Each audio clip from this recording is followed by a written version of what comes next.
While Mitch McConnell refuses to bring up any type of legislation that passed in the House in order to protect US elections, there are some members of the GOP who are starting to openly support this legislation in the Senate.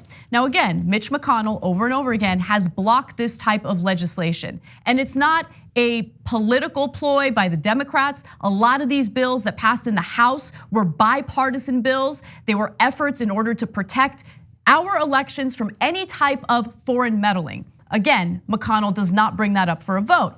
Well, Susan Collins has openly said that she supports at least one of these bills, and she tweets the following: Russia's efforts to interfere in our elections remain relentless. I'm proud to join Senator Mark Warner in co-sponsoring the bipartisan FIRE Act to require presidential candidates to immediately call the FBI if they are contacted by a foreign power attempting to target our elections. Now, you might wonder, well, what is this in response to? Well, it's probably in response to, yes, the 2016 election and the fact that there is overwhelming evidence that Russia attempted to meddle in our elections, but also Donald Trump's interview with George Stephanopoulos relatively recently. Take a look. Your campaign this time around, if foreigners, if Russia, if China, if someone else offers you information on an opponent, should they accept it or should they call the FBI? I think maybe you do both. I think you might want to listen. There's nothing wrong with listening. If somebody called from a country, Norway, we have information on your opponent. Oh, I think I'd want to hear it. You want that kind of interference in our elections? It's not an interference. They have information. I think I'd take it. If I thought there was something wrong, I'd go maybe to the FBI if I thought there was something wrong. Yeah, that's illegal. And so even if it comes from Norway.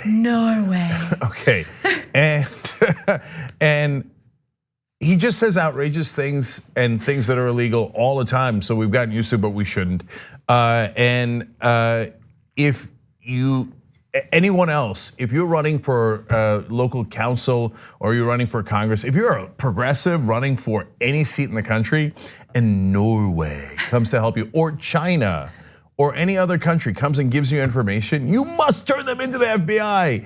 Okay, and not accept the information. It is illegal, and I guarantee you, if you're a Democrat, they will prosecute you for it. They don't care about hypocrisy at all.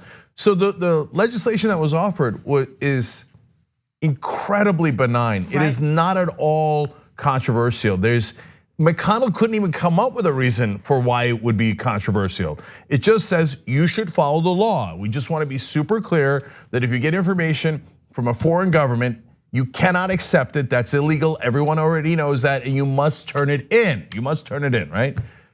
So McConnell, why are you opposed to that? Oh yeah, well, no Republicans voted for it, and no Republicans are going to vote for it. Okay, so you're all traitors.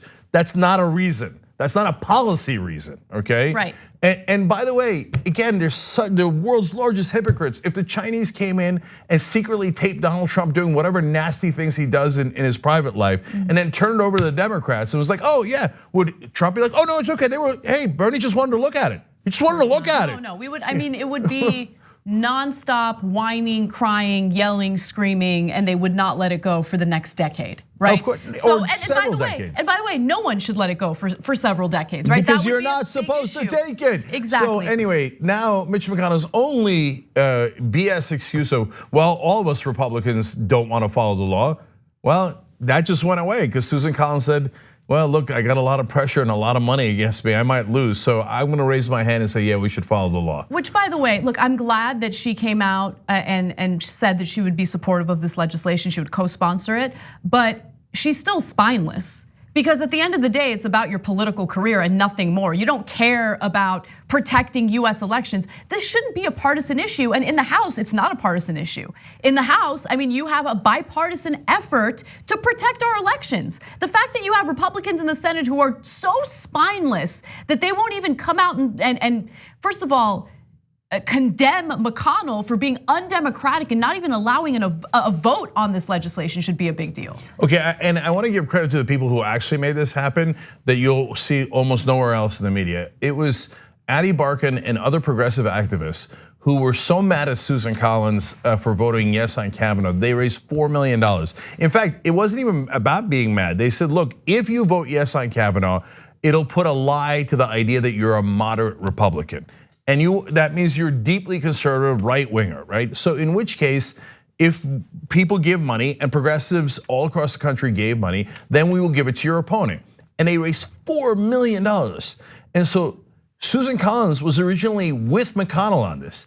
And reporters keep asking, what is anybody, any Republican, name a policy reason why you think it's okay to work with foreign actors and break the law? They're not gonna give you a policy reason. And Susan Collins was in that camp. And now all of a sudden she's got that $4 million hanging over her head and she feels a little bit more pressure because of polling, et cetera, that's happening. And she's like, okay, fine, I don't wanna break the law. Who made that happen? You did. Progressive activists made that happen. Nobody ever traces it back to that. Of course that $4 million is hanging over her head, and that's why she's making these decisions. If you hadn't put that pressure on, she definitely would have voted with McConnell, because she's been with him for 6 months on this issue. Yes. Thanks for watching this free clip of the Young Turks. Don't forget to become a TYT member today. For more exclusive content, join now at tyt.com/join.